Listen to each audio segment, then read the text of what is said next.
राम राम दोस्तों, मैं आपकी प्यारी दुलारी चुगल किशोरी। कैसे हैं आप लोग? भाई हम तो बिल्कुल ठीक हैं। रोज की तरह आपकी चुगल किशोरी आपके सामने हाजिर है ढेर सारी ओरिजिनल चुगलियां लेकर। अनुपमा में वनराज अनुपमा और आशा भवन को बर्बाद करने की साजिश रच रहा है, जबकि अनुज को अब सिर्फ छोटी की याद सता रही है और वो छोटी को वापस भी लाना चाहता है। जबकि रिश्ता क्या कहलाता है में संजय इस बार कावेरी के साथ साथ पूरे परिवार को बर्बाद करने का प्लान बना रहा है। अब इतने सालों तक पोदार फर्म को संभाला है और अब उन्हें डर सता रहा है कि कहीं सत्ता रोहित के हाथ में ना चली जाए। इसलिए संजय का मेगा प्लान भी तैयार हो चुका है। जबकि गो मैं किसी के प्यार में आशिका का असली चेहरा सभी के सामने आने वाला है। अब ये तो थी मोटा मोटी जानकारी, लेकिन पूरी जानकारी के लिए रोज की तरह आपको हमारा शो देखना होगा। चलिए बिना देरी के पहले अनुपमा के सेट पर चलते हैं और जानते हैं कि आज के एपिसोड में आपको क्या खास देखने को मिलेगा। अनुपमा में मीनू के आने से रौनक बढ़ गई है, क्योंकि उसकी और सागर की लव स्टोरी जल्द ही शुरू होने वाली है। जबकि वनराज और बा को लग रहा है कि जैसे अनुपमा ने बापूजी को छीन लिया, वैसे ही मीनू को उनसे छीन लेगी। इसलिए वनराज अनुपमा का पत्ता हमेशा के लिए काटने वाला है। लेकिन आज होता यह है कि आशा भवन में अनुज बार बार छोटी को याद कर रहा है। वो बार बार छोटी को वापस लाने के लिए भी कहता है। अब अनुज का दुख देखकर अनुपमा को भी दुख होता है। अनुज इतना ज्यादा परेशान हो गया है कि अब वो दीवार पर छोटी की तस्वीर तक बना डालता है। वहीं दूसरी तरफ शाह हाउस में अनुपमा को लेकर तोशु और किंजल भिड़ जाते हैं। अब तोशु को किंजल पर शक है कि वो मीनू को अनुपमा से मिलवाने की कोशिश कर रही है, लेकिन किंजल का कहना है कि भाई वो अपने काम से काम रखे। लेकिन तोशु का कहना है कि अगर वो अनुपमा बनने की कोशिश करेगी तो अपनी बेटी परी को हमेशा के लिए खो देगी। वहीं दूसरी तरफ वनराज भी बा को सलाह देता है कि वो मीनू को अनुपमा से दूर रखे। अब बा का कहना है कि वो पूरे दिन घर पर ही रहती है, तो वो उस पर पूरी नजर बनाए रखेगी। वहीं आशा भवन और अनुपमा पर नई मुसीबत आ गई है। अब बाला बताता है कि डोनेशन देने वाली मीनाक्षी ठक्कर नहीं आ रही है और ना ही वो डोनेशन देगी। अब आशा भवन का टैक्स कैसे भरेगा और बाकी के खर्चे कैसे पूरे होंगे। अब ये सोचकर अनुपमा परेशान हो जाती है। अगर आशा भवन बिका तो सारे लोग सड़क पर आ जाएंगे। इसके बाद आशा भवन में अनुपमा पूजा करती है और तभी बाहर खड़ा वनराज नई चाल चलता है।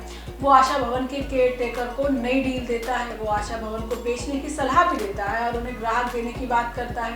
अब आशा भवन का केयर टेकर भी मान जाता है। इसके बाद प्रॉपर्टी टैक्स वाले ऑफिसर आशा भवन में आते हैं और अनुपमा को टैक्स भरने के लिए कहते हैं और साथ ही वो घर खाली करने की चेतावनी भी देते हैं और इसी वजह से अनुपमा उनसे थोड़ी सी मोहलत भी मांगती है। अब देखना होगा कि अनुपमा कैसे टैक्स भर पाती है या उसे आशा भवन छोड़ के जाना पड़ता है। जबकि रिश्ता क्या कहलाता है में रोहित और रूही की वापस आने के बाद शो में काफी कुछ बदल गया है। अब शो में संजय कावेरी को भड़काता है कि आज दोनों भाई मैच में करीब आए हैं, अगर दोनों के बीच सब कुछ ठीक हो गया तो फिर से रोहित सब कुछ अरमान के नाम कर देगा। जबकि रूही अब रोहित से तलाक लेने वाली है। लेकिन आज होता ये है कि अभीरा रूही को समझाती है कि वो कुछ भी ऐसा ना करे जिससे दोनों भाई यानी रोहित और अरमान के बीच की दूरियां बढ़े।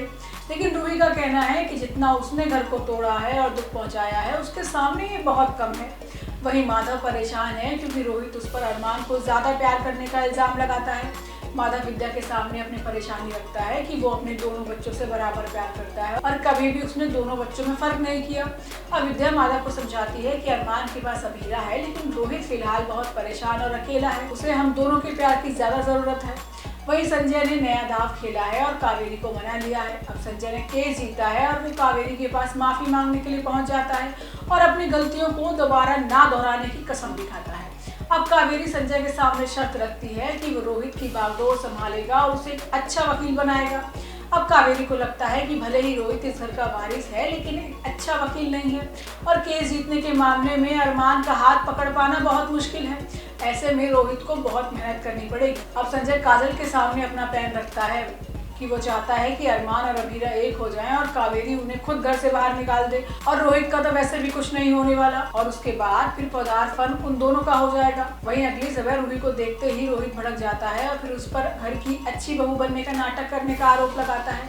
लेकिन इस बार रूही भी रोहित को सुनाती है कि वो डरपोक है और उससे रिश्ते संभाले नहीं जाते, क्योंकि सच जानने के बाद वही घर छोड़कर भागा था।